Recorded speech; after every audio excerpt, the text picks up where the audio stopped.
গঙ্গাসাগরে হারানো মানুষদের ফিরিয়ে দিচ্ছে হ্যাম রেডিও। প্রতি বছরের মতো হোগলা পাতার ঘরে বসে কাজ করছেন ওয়েস্ট বেঙ্গল রেডিও ক্লাবের সদস্যরা।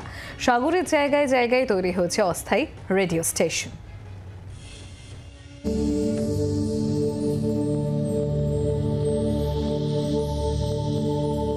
কথায় আছে সব তীর্থ বারবার, গঙ্গাসাগর একবার। নদী পেরিয়ে সাগর যেতে হয় বলে এই যাত্রা বড় দুর্গম, বড়ই কঠিন। কিন্তু প্রতিবারের মতো এবারেও গঙ্গাসাগরে হাজির ওয়েস্ট বেঙ্গল রেডিও ক্লাব। সাগরের জায়গায় জায়গায় হোগলা পাতার ঘরে বসে কাজ করছেন ক্লাবের সদস্যরা। মেলার দিনগুলি ভূমিকম্প, সুনামি, ঘূর্ণিঝড়ের মতো প্রাকৃতিক বিপর্যয় হলে বহির্বিশ্বের সঙ্গে সাগরের যোগাযোগের বন্দোবস্ত করবে ওয়েস্ট বেঙ্গল রেডিও ক্লাব। হ্যাম রেডিওর সাহায্যে গঙ্গাসাগরে হারানো মানুষদেরও খুঁজে বের করা হবে।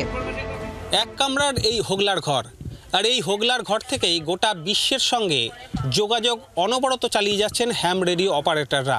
সাগর মেলায় প্রতি বছর এই হ্যাম রেডিও অপারেটররা যারা এখানে কাজ করেন দিন রাত 24 ঘন্টা। মূলত কোনো রকম যদি কোনো হঠাৎ করে দুর্যোগ দুর্বিপাক এই সাগর মেলায় খবর আসে, অথবা কোনো মানুষ হারিয়ে গেলেন, অথবা তাদেরকে পরিবারের কাছে পৌঁছানো কোনো মৃত মানুষ, ভাষা না বুঝতে পারা মানুষ, এমনকি কথা বলতে না পারা মানুষেও যাতে তার পরিবারের কাছে পৌঁছতে পারেন, তার জন্য নিরবচ্ছিন্ন কাজ করে যাচ্ছেন এই হ্যাম রেডিও অপারেটররা সাগর মেলায়। কাকদ্বীপের লট 8, নামখানা, কচুবেরিয়া সহ বিভিন্ন জায়গায় অস্থায়ী রেডিও স্টেশন তৈরি করা হয়েছে। হোগলা পাতার ঘরে বসেই চলছে কাজ।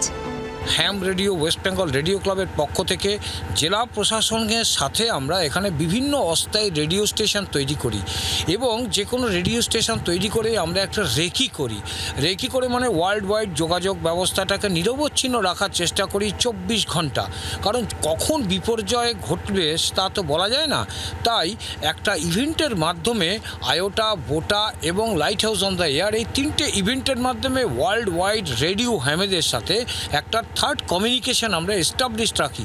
যদি গঙ্গাসাগর মেলা চলাকালীন কোনো রকমের প্রাকৃতিক বিপর্যয়, ধরুন ভূমিকম্প অথবা কোনো টর্নেডো, এই ধরনের কোনো ঘটনা ঘটে, অপ্রাসঙ্গিক ঘটনা, যেটার থেকে মানুষকে বাঁচাতে প্রশাসনের সাথে সাধারণ মানুষের লিয়াজো হবে এই রেডিও তরঙ্গ।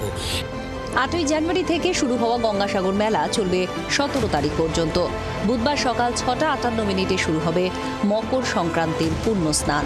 চলবে বৃহস্পতিবার সকাল 6:58 পর্যন্ত। ক্যামেরায় মিন্টু বসাকের সঙ্গে কমলাক্ষ ভট্টাচার্যের রিপোর্ট, জি 24 ঘন্টা। বাংলার আওয়াজ, বাঙালির আবেগ, জি 24 ঘন্টা।